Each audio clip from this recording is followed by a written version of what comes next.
Bonjour coach. Bonjour. La Super Division a démarré ce week-end avec le match de la première journée. La SEC Mimosa a été tenue en échec par l'US Bassam. Quelles leçons retirez-vous de ce match? La leçon qu'on retient de ce match, c'est qu'il va falloir être plus réaliste par rapport à l'emprise qu'on a sur le match, parce que même si dans l'ensemble on fait un bon match, on n'a pas concrétisé notre emprise sur le jeu par la différence au tableau d'affichage, et ce qui importe dans un mini championnat comme ça, c'est d'être efficace et de gagner les matchs, d'avoir des points, c'est pas forcément d'avoir l'emprise sur le match. Donc ce que je retiens, c'est qu'il va falloir être beaucoup plus réaliste par rapport aux occasions qu'on a pu se créer, et que bien jouer au ballon ne suffit pas. Okay. Dans ce match, Diamantene Mohamed Lamine, un jeune joueur de l'académie Mimo Sifcom, a effectué sa rentrée à quelques minutes de la fin du match. À quoi répond la présence de ce jeune dans votre effectif? Jeune ou pas jeune, elle répond à ce que je pense à un moment donné du niveau de ce joueur par rapport au groupe professionnel. Et nous, on cherche la performance, on cherche les meilleurs joueurs, et que j'estime que par rapport au match de réserve et par rapport au travail qu'il a effectué depuis quelques temps à l'académie, il est au même niveau que certains. Donc je veux dire, ça sert à ça, un centre de formation sert à ça. Après, il faudrait passer peut-être une émission ou un peu plus de temps sur la restructuration de l'académie depuis 1 an ou 1 an et demi, mais c'est vrai que le travail commence à payer. On le voit avec la montée de Constant en professionnel, on le voit avec Diamantene. Il y a d'autres aussi joueurs qui travaillent bien. Donc elle répond à un principe de performance. Donc s'il est dans les 18, c'est que j'estime qu'il mérite d'y être par rapport à d'autres professionnels.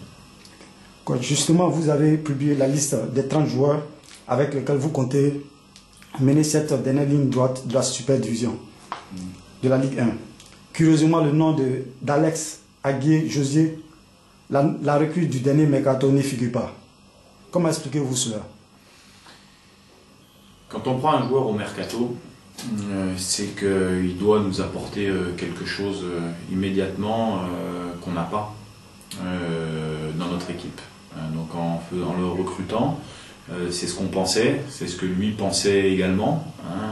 Et puis au fur et à mesure des matchs, on s'est aperçu, lui et nous, que malheureusement il avait du mal à retrouver le rythme qu'il avait eu avant.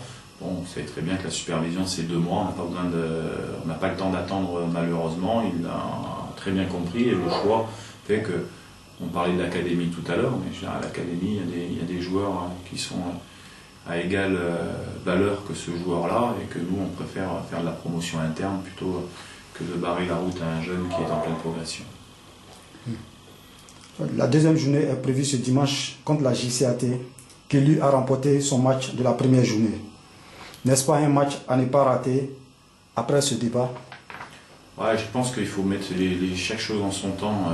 D'abord, on a un match mercredi de Coupe nationale, une quart de Coupe nationale, qui est un match qui est à notre portée, à condition de faire un bon match. On a les 2 ambitions de remporter la Coupe nationale et de remporter le championnat. Donc déjà, on va déjà s'atteler à ce match de mercredi.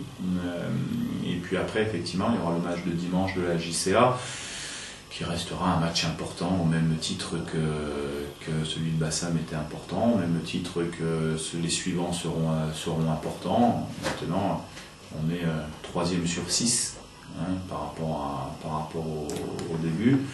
Des résultats par rapport aux résultats d'hier, pardon. Donc effectivement, tous les matchs sont importants. On peut dire que si on bat la JCA, effectivement, on passera devant eux. Mais bon, on va prendre les matchs les uns après les autres. D'abord, concentrons-nous sur le match de Coupe nationale, qui est un match pas facile à jouer contre une équipe qui va jouer crânement sa chance. Et puis après, effectivement, on se mettra sur le match de la JCA avec l'objectif de gagner ce match. Moi, je pense qu'il faudra 7 victoires pour être champion, ou 6 victoires et 3 nuls pour être champion au niveau comptable, ce qui va nous amener à 20 points. Je pense que le champion, il faudra avoir 20 points pour être champion. L'année dernière, on a eu 21, me semble-t-il. Donc nous, en tout cas, on a un objectif d'atteindre les 20 points sur cette super division. Okay. La dernière question, c'était sur le match des quarts de finale. Et je pense que vous en avez déjà bossé. Ouais, c'est ce que j'ai dit aux joueurs ce matin. On reste sur un match, sur un état d'esprit qui est bon, que je peux pas reprocher l'état d'esprit aux joueurs sur le match de samedi.